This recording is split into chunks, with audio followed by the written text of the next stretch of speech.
All right, welcome everyone to the Kansas Department of Agriculture's Food Safety and Lodging Program, along with our animal feed and dairy experts. We are on our final monthly webinar for 2021. So if you've joined us in the past months, this will be our last one.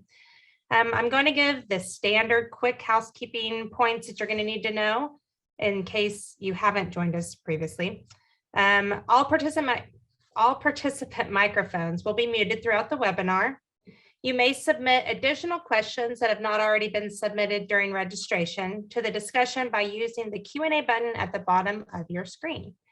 Regulatory considerations covered today are only applicable to those operating in Kansas, of course. Today's session will be recorded. Normally we would post it online, but this time we're going to record it to capture all the questions that are added in additionally, so that when we create a Q&A document, we're going to add those in and then post that on our online on our website, so that way people can review those rather than having to listen to the whole recording to get your questions answered. After this session, all participants are going to be receiving an email with a link to a survey. And we're going to kind of cover all the thoughts about the outreach webinars that we have presented thus far this year, and any insights or feedback we can get from those. So feel free to respond to that survey. We'd appreciate it. So today, it's a little bit different, a little more relaxed than in the past presentations. We're going to have a question and answer type of format. We've received a number of questions, and we are open to answering additional questions that you may have, ones that might come up as you're listening. And so you can just type those in like I've stated previously. Today, joining me, we have Adam Inman. He is our Assistant Program Manager. We also have Laurie. I think you can see everyone here on the screen. She is our Field Supervisor for Food Safety. We have with us Ken and Barbara Jean from Dairy and Feed, in case some questions come up from their programs. So that way have all of our bases covered. Hopefully we'll be able to answer all your questions today. All right, so I'm going to get my little piece of paper out here. I'm going to start, since I already have the floor. We had this one submitted. What do you consider major infractions compared to minor infractions? How are the inspections scored? So based on the email that submitted it, we're assuming this is a food safety question involving the food safety program. So I'm going to answer it as such. If you have interest, otherwise let us know in the Q&A. So the violations that are covered in the Kansas Food Code are grouped into 3 different risk categories, and they come from a model food code that the FDA puts out. The 3 categories are priority items, priority foundation, and core. So the priority items are directly linked to controlling foodborne illness, which is our main focus, obviously. And then priority foundation supports the control of the priority items. So it's like just a step down, but still very important. The core items are related to general sanitation, facility design and cleaning, maintenance issues. So that's kind of how it's scored in a tier type of system. That has changed over the years, of course. We don't score inspections for the food safety program, but we evaluate the conditions that are found during an inspection and decide whether or not a follow-up inspection or further compliance activities are warranted based on what's found and based on those 3 levels. So hopefully that answers the question. Adam's going to be helping me monitor this Q&A while I'm chatting. Okay, so the second one, hopefully that answered that. The second one, are pickles considered a high-risk food product? So there's a couple different things to consider. If they're commercially prepared, they're not considered a high-risk food item. So you could open it, set it out on the counter, and it not be a problem because it's very acidic.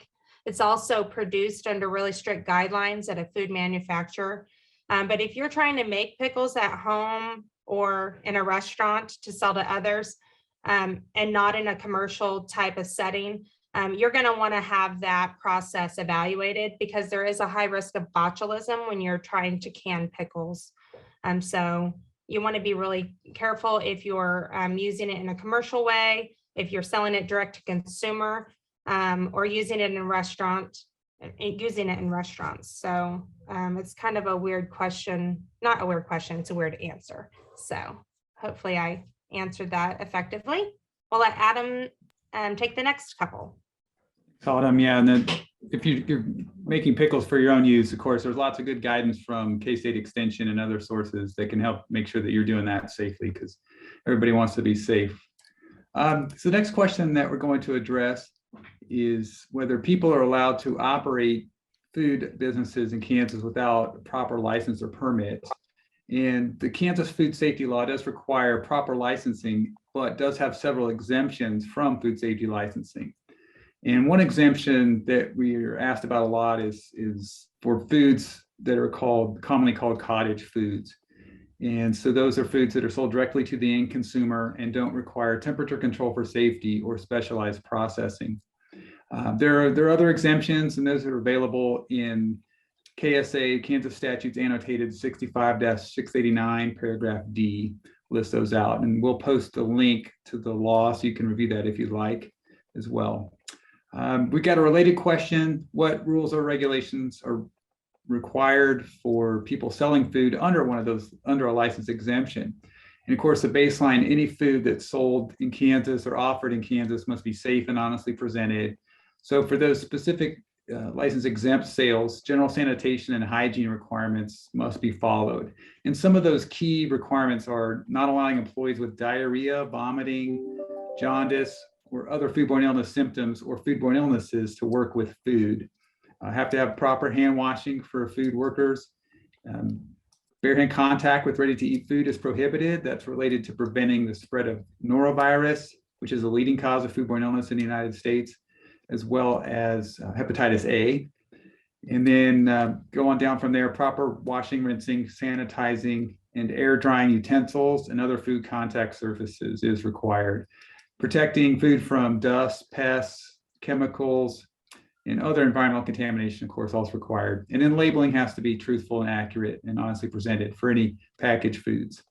So you don't want to say that it's homemade if you bought it at the store and then just repackaged it, is one example of kind of a common scenario that one might think of. A great resource for those requirements as general hygiene and sanitation requirements is a K-State publication called Food Handling for Exempt Food Vendors. And we'll post the link to that in the chat as well. You can grab that. And then we'll also distribute any links along with a follow-up email. So I think the next question is going to Laree.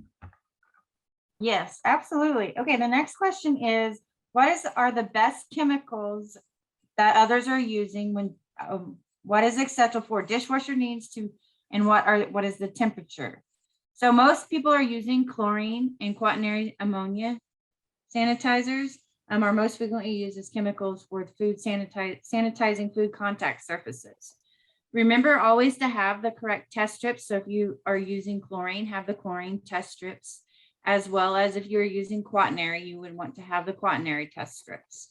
If your warewashing machine uses hot water for sanitation, it must be 180 degrees Fahrenheit at the manifold to get items to the 160 degree at the plate level. So we want that to be 160 degrees.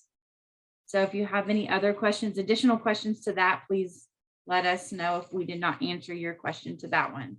The next one is, we have a food establishment license to prepare foods in a commercial kitchen, can foods be preserved by canning and freezing? Freezing would be the easiest for your establishment to preserve your foods. If you would like to can foods, you would need an approved variance, like Autumn talked about earlier with the pickling. You would need to have the approved variance and supporting food safety plan before you could start canning. You can also find the recording on our November webinar about specialized processes that goes into detail about this and get more information from this. I will take it over to Autumn for the next questions. I'm having major connection issues, so hopefully you all can hear me. I took my video down to try to make it better, but I'm not really sure what's going on. Everyone thumbs up if you can hear me. Yay. Okay, great. So the next one is, how do you properly store cold brew, iced coffee, etc.? So something to know about cold brew products is that, again, ironically, kind of like the pickles, if you're trying to can or bottle the product and sell it in that condition, you're going to want to have some evaluation on the product. But if you're making it just for sale within your restaurant and not reducing the oxygen within a container, it's not going to be a TCS food or a temperature control for safety food. So meaning you don't have to have it cold or monitor the time that it's out to control for safety. So it's kind of a weird, unique product that I love drinking personally. So, but at this time, unless you're bottling it or canning it, it's not going to be considered a time and temperature control for safety food. So the next one, well, let's see. Obviously, if you need to, Adam, if you can put this in the chat for me, you can email us if you have specific questions. If you are one of those people that wants to bottle or can a cold brew coffee, you can email us, you can call our main line, and there are obviously resources online, but the one that I was looking at, unfortunately, took a membership. So I'm not really trying to push any kind of membership to associations that I don't personally belong to, but there are resources out there, I'm sure, if you look a little more, but we can help, we can assist with that. The next question I have here is a common question, and it says, are food handler cards required in Kansas? So this happens a lot because from state to state, there's different requirements, county to county, city to city, across the nation. So one thing's for certain, no matter where you're at, the more knowledge you have about food safety, the better off you're going to be. So you can never know enough, even if it's not required. We highly recommend that you have a certified food protection manager in your restaurant. So that's something that is in the food code. And what that is there's an accredited provider. So there's a list of providers that once you pass their test, you're going to be that certified food protection manager. But honestly, any knowledge at any level is better than nothing. It will definitely reflect better inspections, better knowledge of the staff, and someone on staff knowing what's going on is a really beneficial thing. So we highly encourage it, but Leavenworth is the only one in Kansas that requires it, to our knowledge, unless something new has come about. So yeah, that's that. We'll turn it over to Laree.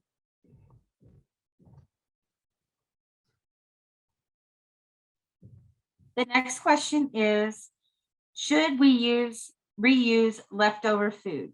You may use leftover food as long as it has not been served previously to the individuals, and it has been held at a safe temperature.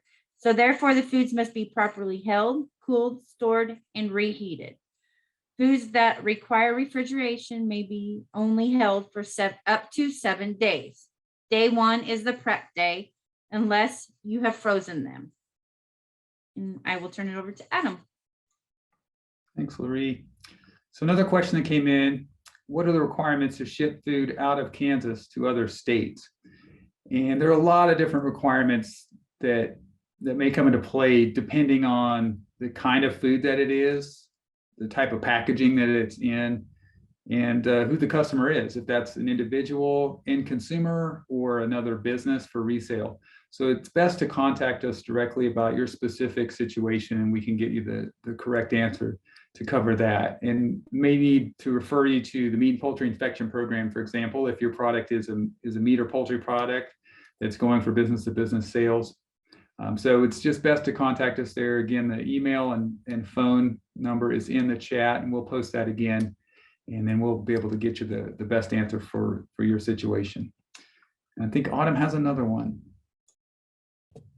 Yes, thanks. And Adam, did you notice we also have one in the chat? I'm not really real clear as to what it's referring to, so maybe we can get some additional clarification.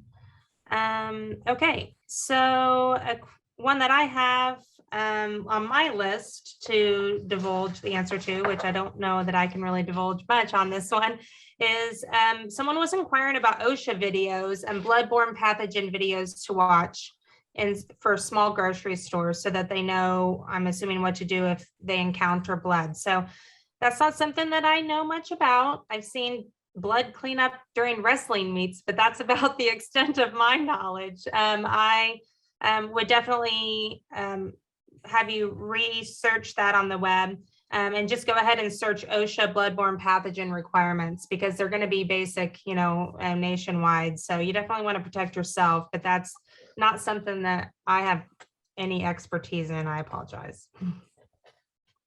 Lorraine, you want to hit the next couple? Yes, ma'am. Thank you. All right. Safety requirements for packaging meats in Kansas for retail sale.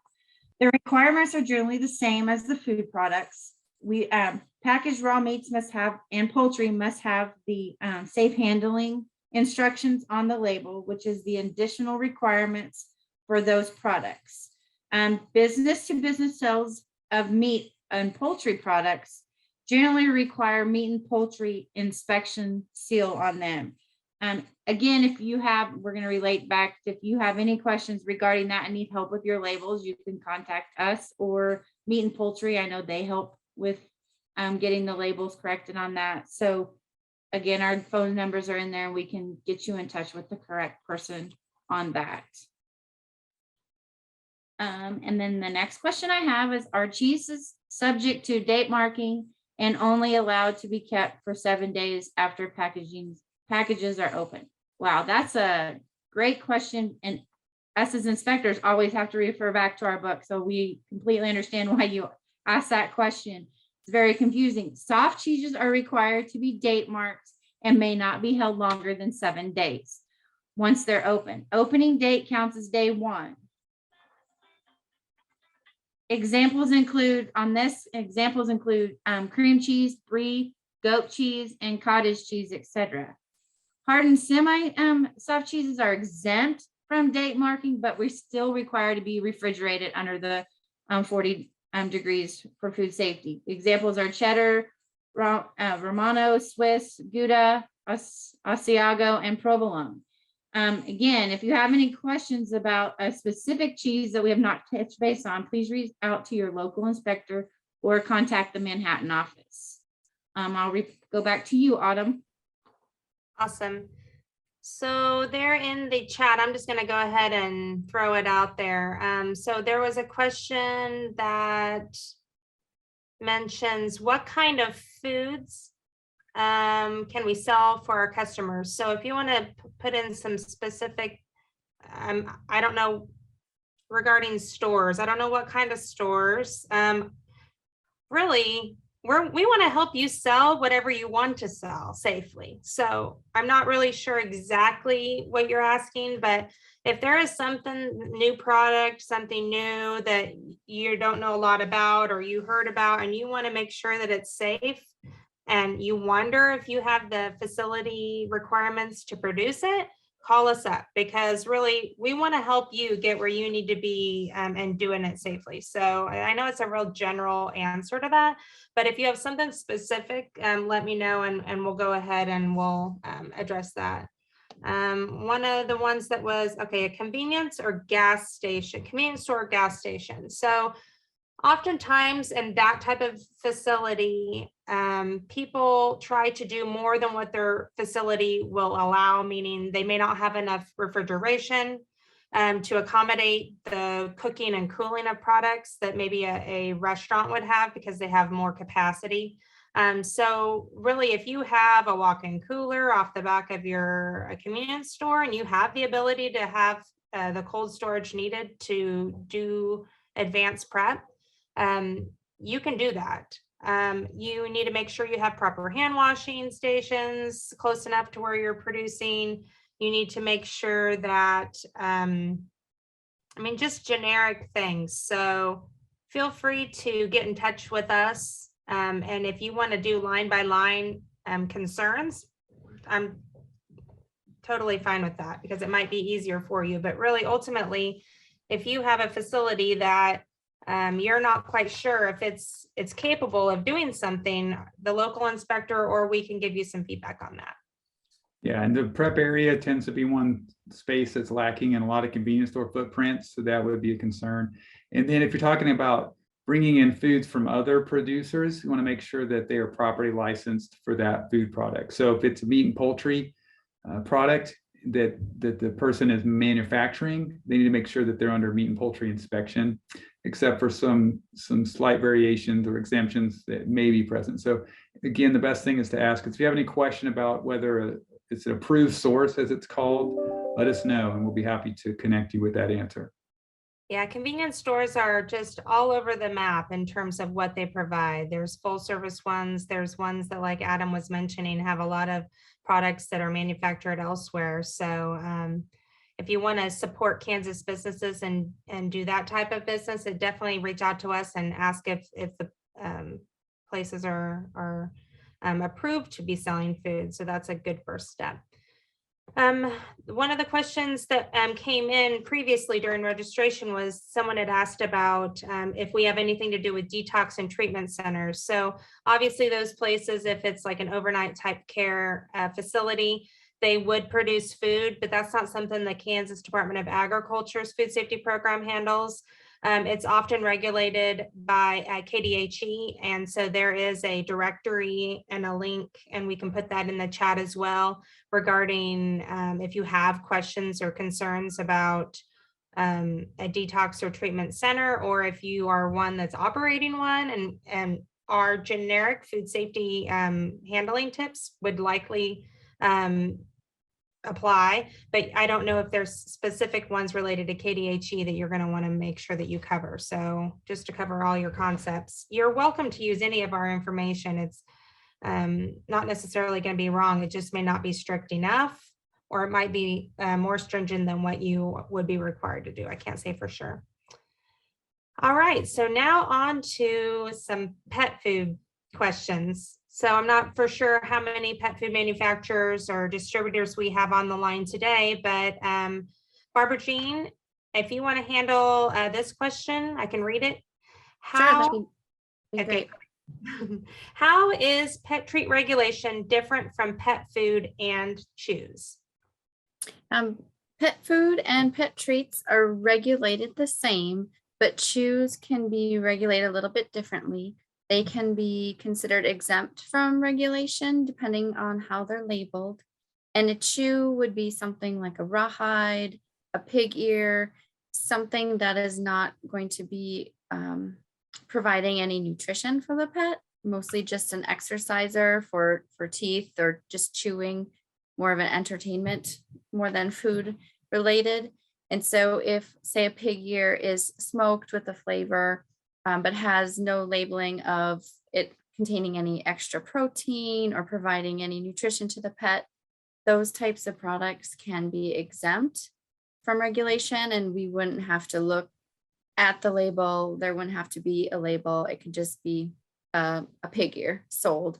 Pet food and pet treats are regulated within kind of the same thing. They all provide nutrition. So there's different labeling aspects that we would need to look at if you're going to sell a pet food, pet treat in the state of Kansas. For example, you need to have product name, guaranteed analysis, the net weight of the product, what type of species the treat or pet food is intended for. And then so you'd register those products with the state. And maybe I don't have the ability to put it on, but maybe we can add a link to our website for licensing information, so people can take a look at that and see how we do that. I hope that answers the question. Yeah. And then also it's put in the chat about there is a monthly webinar specific to the pet treats that you all had. I can't remember which month it was. Do you recall? Anyway, it's on our website. I don't remember, sorry. No, it's okay. It's right there. The title's right there. So we can put a link to that if it hasn't already been. People have been blowing up the links there in the chat. So that's great. So make sure everybody's checking that out. And then Ken, you want to take this question? I can read it to you. I'm not sure if you have a list or not. do you need a license to sell pet food wholesale? So that one kind of depends on what you're selling. If you're selling your own products wholesale, you would need a license and you would be required to pay the fees and the tonnage fees. But if you're selling somebody else's product, you probably don't. If they have a license in Kansas and they pay the fees, then you wouldn't be required to do that. And we tell people to, if you're selling somebody else's product, to be sure and check with that company and make sure they're licensed with us. So that way you don't get any visits from us, unpleasant visits from us. So. Unpleasant. I think they're all pleasant, aren't they? Oh yeah, they're pleasant. No, that's great. Well, thank you. Thank you for that. Let's see. Now's your chance, everyone, to put some of your most wanted questions to be answered. Let's make sure I didn't miss any. Autumn, I see that there's, Go sorry, ahead, Adam. there's a follow-up on the convenience store question. I think maybe the question is there a different type of license from a convenience store versus a grocery store? And we have the same license, we call the food establishment, and that covers restaurants, grocery stores, convenience stores, and school meal programs. So those are all the same. So again, it's, you have that license, then it's, as Autumn mentioned, whatever your facility is equipped to handle safely and adequately. So that would be the only limit. It wouldn't be a different license. Now, if you wanted to wholesale a food product, then there could be some other license requirements that come into play. But just for selling direct to the end consumer from your convenience store, if it's from an approved source and your facility is equipped to handle it, then you are covered. Yeah, one note that I had to make sure that I mentioned here is that you can always email us the questions. If, you know, a phone call might be kind of hard. Sometimes people can't find the right time to ask. You might think of it after 5 and we're not sitting here on the phone, but you can email kda.fsl, as in food safety and lodging, at ks.gov. And we can connect you with your local inspector. So thank you for putting that in the chat, Adam. I know questions come up, and I was an inspector many moons ago, and I would always say, don't wait for me to come to ask your questions. Give me a call or email me before, so that way you can make sure you get everything answered and not have to wait. There's no reason to wait. So that's what, another reason why we had this question and answer forum, because we know people have questions that they want answered, and we want you all to know that we're very available for questions whenever you have anything going on. So we have one that came in.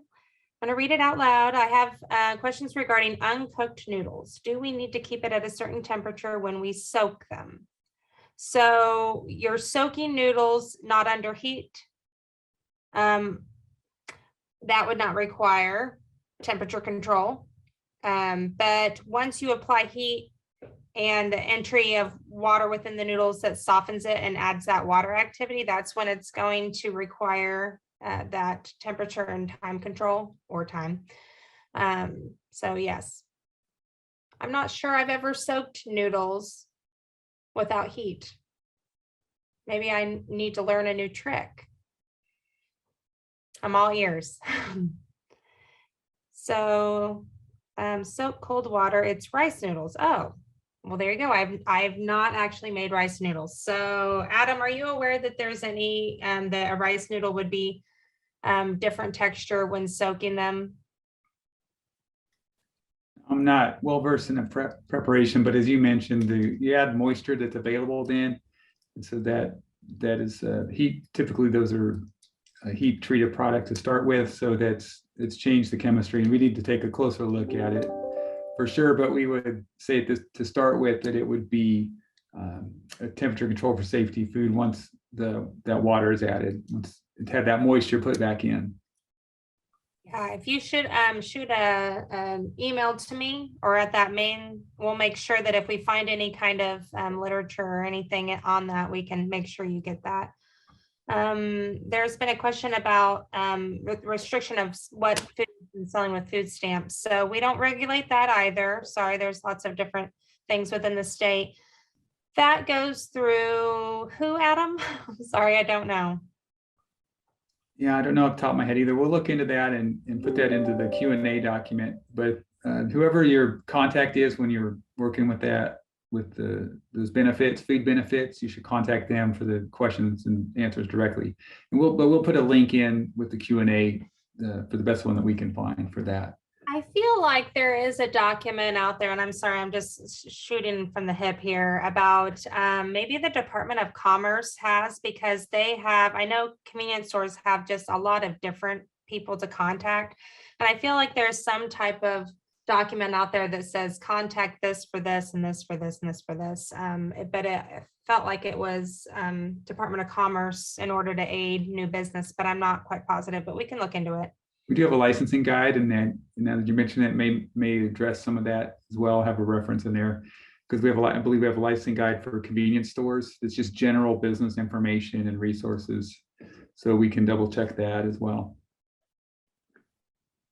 And just as a reminder, all of these, last minute questions that we don't necessarily have a firm answer on, that we say we're going to look into, we'll put that in that Q&A document and post it to our website. Have we put that out there, Adam, as to where to find the links to the last?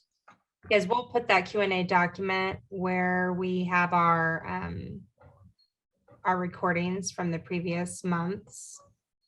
I'm not seeing it, but I'm sure Adam will put it up there quickly. Now's your chance. It's free feedback. There was another question, Autumn, that says, can a homeless shelter accept deer meat as a donation and use it? Did you answer that one? No, I didn't see that. Thanks for pointing that out. Adam? Yeah, that one's a complicated one. I'll have to check what the current policy is for the agency on that. I know for sure anything would have to be processed at an appropriate facility and has to be field dressed appropriately. And I believe we recommend that it be a direct donation from an organization like Hunters for the Hungry to a specific person versus having a bulk donation to a hunger organization. But we'll be sure to include the official answer on that in the Q&A. Some great questions. I knew people would have some things that they had in their pocket. So we've actually been able to fill up 30 minutes worth of question and answers. So I appreciate everyone submitting things in advance. It kind of helps things move along quickly. But we can stay on for a little while, maybe another 5-10 minutes for anyone that has additional questions that they're typing crazily or getting enough courage to ask. So, but we really are here, email, phone call, your local inspector. If they don't know the answer, we always say you don't have to know the answer, you just have to know who to ask. And so we all work as a team because there's a lot of things to know and we can't be the expert on everything. So, there's a question about failing inspections on restaurants. Is the most failed inspections on restaurants? I'm not sure exactly. I hate the word fail. It's like an opportunity. If there's an inspection and we have to follow up, it's an opportunity to improve. So we do have all of our inspections on our website.